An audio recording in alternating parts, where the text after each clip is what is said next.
புதுச்சேரியில் வாடகை இருசக்கர வாகனம் மற்றும் இ-பைக் சேவைக்கு தடை விதிக்க கோரி ஆட்டோ தொழிலாளர்கள் வேலைநிறுத்த போராட்டத்தில் ஈடுபட்டுள்ளனர். இது தொடர்பான கூடுதல் விவரங்களை வழங்குவதற்காக செயலர் தன்ராஜ் இணைப்பில் இருக்கிறார். வணக்கம் தன்ராஜ், இந்த போராட்டம் தொடர்பான விரிவான விவரங்கள். கண்டிப்பாக.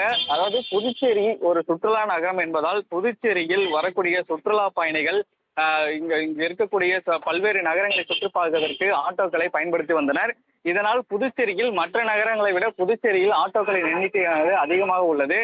இந்த நிலையில் கடந்த மாதம் புதுச்சேரி அரசு சார்பில் இ-பைக் திட்டம் அறிமுகப்படுத்தப்பட்டுள்ளது. இந்த இ-பைக் திட்டம் மூலமாக வரக்கூடிய சுற்றுலா பயணிகள் ஆட்டோக்களை தவிர்த்து இந்த இ-பைக்கை பயன்படுத்த தொடங்கியுள்ளனர். இதனால் இங்க இருக்கக்கூடிய ஆட்டோ தொழிலாளர்களின் வாழ்வாதாரம் பாதிக்கப்பட்டுள்ளது. மேலும் புதுச்சேரியில் இருசக்கர வாகனங்கள் வாடகைக்கு விடும் நிலையம் உள்ளதால் வரக்கூடிய சுற்றுலா பயணிகளும் பொதுமக்களும் அந்த இருசக்கர வாகனத்தை வாடகை எடுத்து செல்வதால் ஆட்டோ தொழிலாளர்கள் முற்றிலுமாக பாதிக்கப்பட்டுள்ளனர்.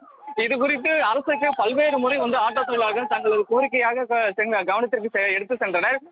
இது போல இந்த இருசக்கர வாடகை நிலையத்தை தடுத்து நிறுத்த வேண்டும், இ-பைக் திட்டத்தை அரசு முழுமையாக திரும்ப பெற வேண்டும் என தெரிவித்திருந்தனர். இதற்கு அரசு எந்தவித நடவடிக்கை எடுக்கவில்லை என்பதால் இன்று புதுச்சேரியில் இருக்கக்கூடிய 1000க்கும் மேற்பட்ட ஆட்டோ தொழிலாளர்கள், புதுச்சேரி, காரைக்கால், மாஹே, ஏனம் உள்ளிட்ட 4 பகுதியில் உள்ள 1000க்கும் மேற்பட்ட ஆட்டோ தொழிலாளர்கள் இன்று ஒரு நாள் வேலைநிறுத்த போராட்டத்தில் ஈடுபட்டுள்ளனர்.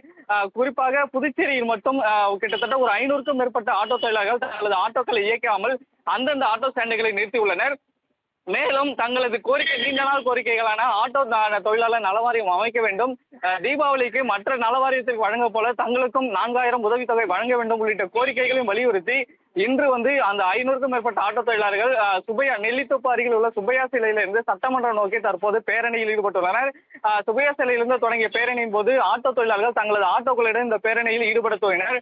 அப்போது அங்க போலீசார் அதாவது நீங்கள் செல்வதற்கு மட்டும்தான் அனுமதி உள்ளது, ஆட்டோக்களை நீங்கள் எடுத்து செல்லக்கூடாது என அறிவித்ததை அடுத்து தங்களது 100க்கும் மேற்பட்ட ஆட்டோக்களை புதிய பேருந்து நிலையம் அருகே நிறுத்திவிட்டு அவர்கள் ஒரு அண்ணா சாலை, நேரு வீதி வழியாக தற்போது சட்டமன்றம் நோக்கி பேரணியாக சென்று கொண்டிருக்கின்றனர். அவர்களை போலீசார் அங்கு தடுப்புகள் அமைத்து தடுப்பதற்கான நடவடிக்கைகளை எடுத்து வருகின்றனர். விரிவான விவரங்களுக்கு நன்றி தன்ராஜ்.